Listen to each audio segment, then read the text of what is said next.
18 साल के लड़के को दिन दिहाड़े चाकू गोद कर मार दिया जाता है। मुझे दिल्ली पुलिस से इंसाफ चाहिए। अगर उनको आज सजा मिलेगी तो इतना क्राइम नहीं बढ़ेगा। मैं सेंटर में थी, मेहंदी सीखने गई हुई थी, मेरे पास फोन आया, तेरे भाई के चाकू मार दिए, जल्दी अपने अब्बू को भेज दो, इन्हें ले जाओ। देखिए माँ की हालत देखिए आप, आज ये माँ होश में नहीं है। मुझे इंसाफ चाहिए लोग के अरे उठाइए उठाइए उठाइए उठाइए उठाइए उठाइए।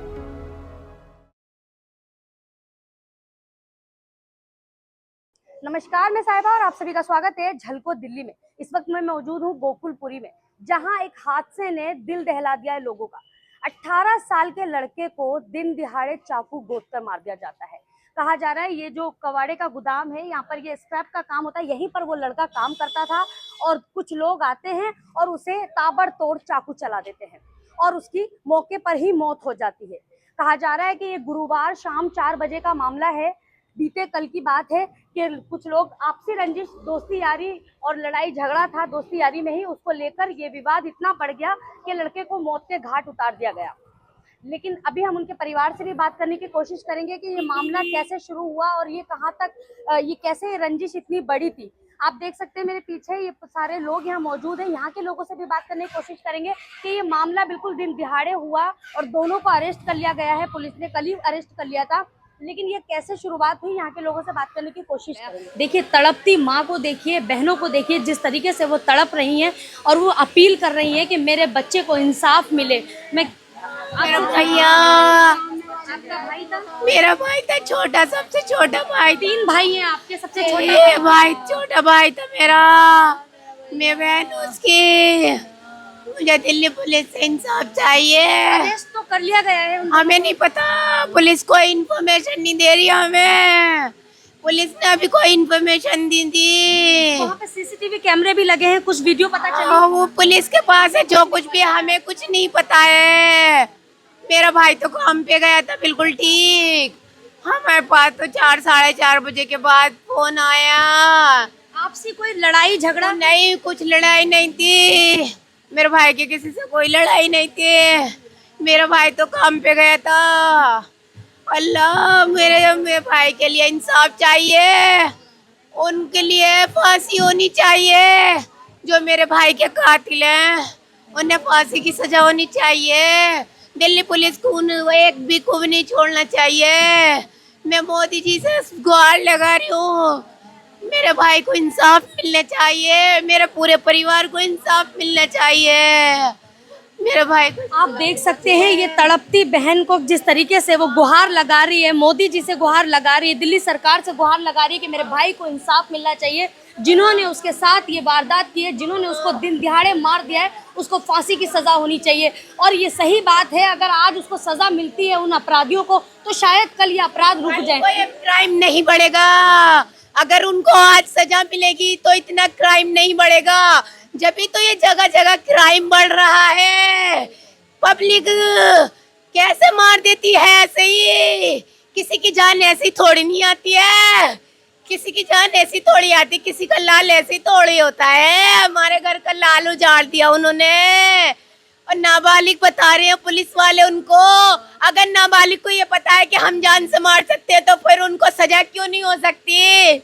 उन्हें भी तो फांसी की सजा होनी चाहिए। मेरा हर दिन यही कहना है, जितनी क्राइम की खबरें मैं करती हूँ उसमें यही सुनने को मिलता है कि पुलिस की तरफ से ये बयान आता है कि वो नाबालिग है, नाबालिग ने हत्या कर दी। नाबालिग को जब ये पता है कि हत्या करना, किस तरीके से हत्या की जा सकती है, किस तरीके से मारा जा सकता है, तो सजा क्यों नहीं? जब वो ला सकते हैं, तमंचे ला सकते हैं, चाकू ला सकते हैं, तो फिर उन्हें सजा क्यों नहीं हो सकती? अगर वो नाबालिग है तो फिर उन्हें से कैसे पता कि इससे मौत हो जाएगी, सामने वाले की मौत हो जाएगी? उन्हें कैसे पता अगर वो नाबालिग है?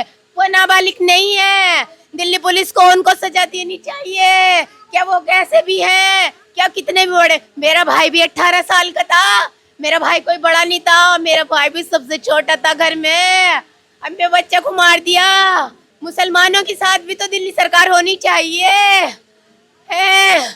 हम मुसलमान है तो हमारे साथ भी तो दिल्ली सरकार होनी चाहिए। मेरे भाई को मार दिया। छोटी बहन है, आपके पास कॉल आई थी? मैं सेंटर में थी, मेहंदी सीखने गई हुई थी, मेरे पास फोन आया तेरे भाई के चाकू मार दिए, जल्दी अपने अब्बू को भेज दो, इन्हें ले जाओ। मैं उल्टी सीधी भाग के आई, मैं ढूंढती फिर रही कहाँ है। अल्लाह, पागलों की तरह फिर रहे थे। आपको पता नहीं था आपका भाई कहाँ काम करता है? मुझे नहीं पता था। अल्लाह, हमें यही नहीं पता कहाँ जाए हम। हमें अपने घर के नंबर भी याद नहीं रहे। हमारे होश हवास खराब थे, हमारा दिमाग खराब हो गया था। हम कहाँ देखिए आज दिल्ली किस तरफ जा रही है, देश की राजधानी दिल्ली। मैं माँ से बात करने की कोशिश करूंगी। ये माँ है, देखिए माँ की हालत देखिए आप। आज ये माँ होश में नहीं है।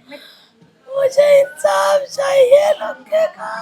अरे अरे उठाइए उठाइए उठाइए उठाइए उठाइए उठाइए, पानी पिलाइए ना।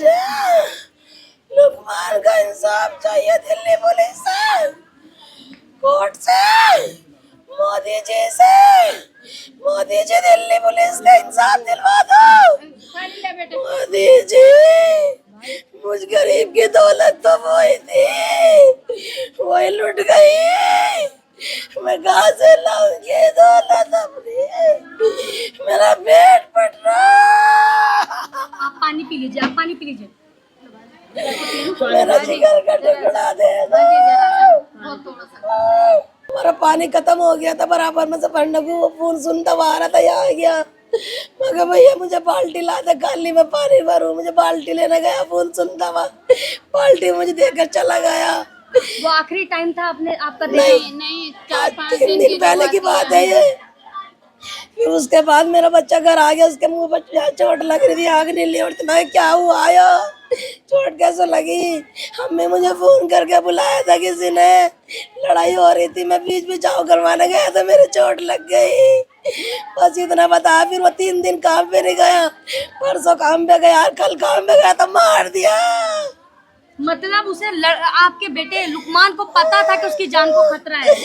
नहीं, उसको पता था जब भी उसने आपसे कहा कि देखो मेरे बीच बचाव में किसी ने मुझे फोन करके बुलाया और मेरे चोट वो तो कई दिन पहली बात है। और 2-3 दिन घर में बैठा छुट्टी करके। वो नहीं, काम नहीं था, अपनी जान चोट लग गई थी, जाने नहीं दिया था हमने। आग ढीली हो रही थी, मैंने जाने नहीं दिया था। मगर भैया काम पे मत जाइए, आग ठीक होगी। वो जाने को भी कह रहा था, मगर भैया नहीं, किसी और की लड़ाई हुई थी, सब बुलाया था फोन करके बीच बिचाओ में। उसकी कोई दुश्मनी नहीं थी, उन्होंने तो भैया भी नहीं बताया किसकी लड़ाई हुई थी। उसकी कोई दुश्मनी नहीं थी। वो तो सुबह काम पे जावे था, 9 बजे काम पे जावे था, रात को 7-8 बजे काम पे से आ गया। किसी ने लाइट के काम को बुला लिया और लाइट का भी काम कर। छोटी बेटी के पास आपकी कॉल आया जब उसको चाकू मारा? हाँ, उसी का फोन से आया, लुका तुम्हारा इस लुकमान को चक्कू मार दिया अपने मुख में तो। और मेरी दुश्मन है कि हमारी किसी से नहीं थी, न मेरे बच्चे की ना हमारी। हमें तो ये भी नहीं पता किसने मारा। पुलिस कुछ नहीं कर रही, अरेस्ट कर लिया है दोनों? कुछ नहीं पता हमें, ना पुलिस हमारे घर पे आ रही, ना हमारी पुलिस। एक बार भी पुलिस यहाँ पे वेरिफिकेशन के लिए पता नहीं, मैंने नहीं देखी पुलिस को, मेरे से नहीं पूछा पुलिस ने।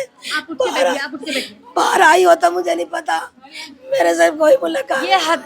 ये लुकमान, मोहम्मद लुकमान की माँ है, जिनकी हालत आप देख सकते हैं, ठीक से बोल भी नहीं पा रही है। जिस घर में इतना बड़ा हादसा हो जाए, 3 दिन पहले उस बच्चे को बुलाया गया था और उसे पहले मारा, उसको पीटा गया था, लेकिन 3 दिन वो घर में बैठा क्योंकि काम नहीं था। उसके बाद वो घर पे बैठा था, उसके चोट लग गई थी। परिवार ने सोचा कि हम क्या जाने दें, इसको चोट लग गई है, घर पे रोकते हैं। लेकिन 3 दिन बाद जैसे ही वो दुकान पे गया और उसे मार दिया जाता है। आज बहनों का और माँ का रो रो कर बुरा हाल है। आज भाई पिता सबको सदमा लगा हुआ है। बताया जा रहा है, पड़ोसियों का कहना है कि लड़का बहुत शरीफ और बहुत सीधा था, 17-18 साल का बच्चा था। अगर पुलिस बार बार ये कहती है कि नाबालिगों ने हत्या की है, तो उन नाबालिगों के लिए सज़ा क्यों नहीं है? आज जितने भी दिल्ली में दिन प्रतिदिन क्राइम बढ़ते जा रहे हैं, अगर इसी तरह क्राइम बढ़ेंगे और हर क्राइम में आपने ये बात सुनी होगी कि नाबालिग ने मर्डर किया है, तो नाबालिगों के लिए सज़ा क्यों नहीं है? आज परिवार दिल्ली सरकार से गुहार लगा रहे हैं, आज दिल्ली पुलिस से गुहार लगा रहे हैं कि हमारे भाई को इंसाफ मिलना चाहिए। देखिए, इस खबर में तो बस इतना ही, लेकिन इसी तरह की खबरें मैं आपको देती रहूँगी। तब तक के लिए नमस्कार। झलको